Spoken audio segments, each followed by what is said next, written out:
আপন করে নিতে পারে। আমার আয়ারল্যান্ডে আমার কিছু শিষ্য আছে, শিষ্য মা আছে, ওই গোপালকে কোলে করে নিয়ে বেড়ায়, সবসময় গোপালকে কোলে করে নিয়ে বেড়ায়। আবার যদি কখন ঝড় বৃষ্টি হচ্ছে বাংলাদেশে আসলে আসন থেকে তুলে নিয়ে রাত্রিতে কোলের মধ্যে নিয়ে ঘুমায়। আমি বলছি কি করো মা? বলে ওর যদি ভয় করে, ঝড়ে যদি ভয় করে, বাৎসল্য প্রেম, এই ভালোবাসা ভগবানকে দূরে রাখলে দূরে, আপন করে নিলে সত্যি আপনার আপন। যেমন প্রহ্লাদকে বলেছিল না, তোর হরি কোথায় থাকে বল?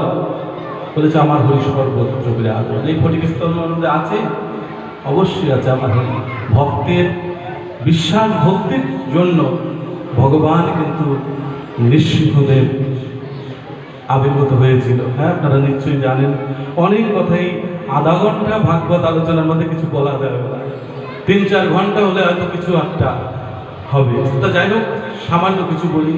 ব্রজধামে শ্রীমতী রাধারানীর আবির্ভাব উপলক্ষে শ্রীমতী রাধারানীর জন্ম অন্ধা ছিলেন, আপনারা নিশ্চয়ই জানেন সবাই। শ্রীমতী রাধারানীর মা কৃত্তিদা এবং মা যশোমতী পুরনো দিনের বান্ধবী ছিল। আমি সংক্ষিপ্তভাবে বলছি কথাগুলো। তো শ্রীমতী রাধারানী বিশ্বভানু নন্দিনী জন্মন্ধা শুনে সমস্ত ব্রজবাসীরা সবাই দেখতে গিয়েছিল। তা মা যশোমতীও বলল আমিও যাব, আমার বান্ধবীর একমাত্র কন্যা হয়েছে, তাও জন্মন্ধা। জন্মন্ধা কাকে বলে বলুন তো? যে চোখে কৃষ্ণ দেখি না সেটাই অন্ধ। আমি অন্ধ, আপনারা সবাই দেখেন। হ্যাঁ, আমার চোখে কৃষ্ণ দেখি না, গোবিন্দকে দেখি না, রাধারানীকে দেখি না, এই হলো জন্ম অন্ধা। হ্যাঁ, শ্রীমতী রাধারানী কে দেখার জন্য মা যশোমতী যখন গিয়েছিলেন, গোপালকে নিয়ে গিয়েছিলেন সাথে করে। আর গোপাল এত সুন্দর, সবাই নজর দেয়।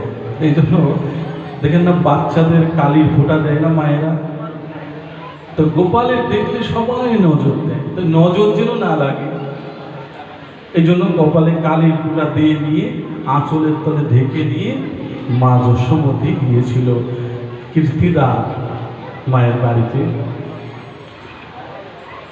বহুদিনের পুরনো বান্ধবী তো, আলাপনে ব্যস্ত। হামাগুড়ি দিয়ে আমার গোপাল কোল থেকে নেমে আমার শ্রীমতী রাধারানী কোন ঘরে আছেন গিয়ে দেখতে পেলেন আমার শ্রীমতী রাধারানী তিনি শয়নে আছেন। ছোট্ট ছোট্ট আমার গোপালের হাত এই চোখে স্পর্শ করার সাথে সাথে তাকিয়ে ভগবান শ্রীকৃষ্ণকে দর্শন করেছিলেন শ্রীমতী রাধারানী। শ্রীমতী রাধারানী বলেছিলেন, প্রভু এই মায়াময় সংসারে আমি যাব ঠিক, কিন্তু এই মায়াময় সংসারে গিয়ে আমি কখনো এই মায়ার রূপ আমি দেখতে চাই না। আমি গিয়ে যেন শয়নে স্বপ্নে আমি যেন তোমাকেই দেখি প্রভু, আমি যেন তোমাকেই দেখি, প্রথম যেন আমি তোমাকেই দেখি।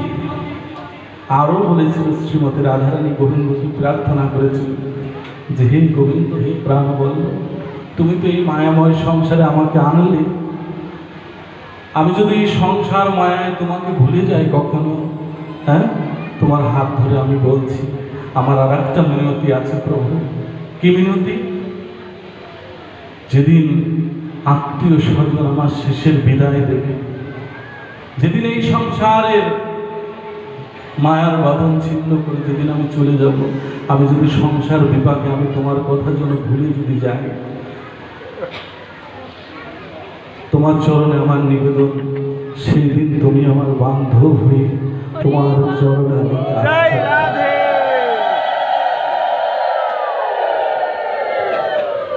এই যে শ্রীমতী রাধারানীকে জটিলা কুটিলা কেন এত শাস্তি দিত, এত দুঃখ কষ্ট কেন দিত জানেন? জটিলা কুটিলা এত সুন্দরভাবে কৃষ্ণ নাম নিতে পারত না।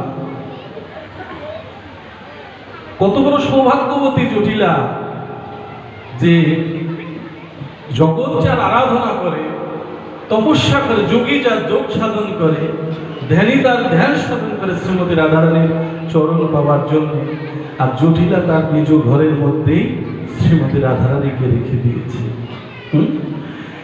এত শাস্তি দিত কেন, দুঃখ কষ্ট দিত কেন জানেন? আমরা তো এই সংসারে সামান্য একটু দুঃখ পেলে গোবিন্দকে ভুলে যাই। আমার ছেলেটা যেন ডাক্তার হতে পারলো না, আর গোবিন্দের বাতাসা চিনি দেব না, এটাকে ভক্তি বলে না। হ্যাঁ, যুগে যুগে সাধক পুরুষগণ বলে এসেছেন যে হে গোবিন্দ, এই জগৎ দুঃখ কষ্ট যন্ত্রণা আমাকে দান করো, আমি যেন সদা সর্বদা দুঃখ কষ্ট পেয়ে যেন তোমার নাম স্মরণ করতে পারি। হ্যাঁ, তো জটিলা এত শাস্তি দিত এই জন্য, জটিলা ভাবতে যে আমরা পাপী, এই আমার এই পাপী মুখে এই মধুমাখা কৃষ্ণ নাম শোভা পায় না। তো যার মুখ দিয়ে কৃষ্ণ নাম শোভা পায়, যত যাতনা দেব, যত দুঃখ দেব, দুঃখ পেয়ে শ্রী বদনে শ্রীমতী রাধারানী প্রেম ভক্তি দিয়ে প্রাণ ধরে যখন ডাকবে কৃষ্ণকে, আমরা ঘরে বসে ওই যুগল রূপ দর্শন পাবো। দুঃখ পেয়ে যখন ভগবান ছুটে আসবে শ্রীমতী রাধারানীর কাছে, হ্যাঁ, তখন আমরা ঘরে বসেই যেন যুগল দর্শন পাই।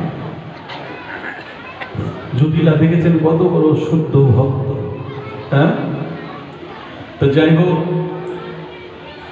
সবশেষে একটা কথাই বলবো, ব্রজধামে এক শেঠ বাবু, তার 3 পুত্র,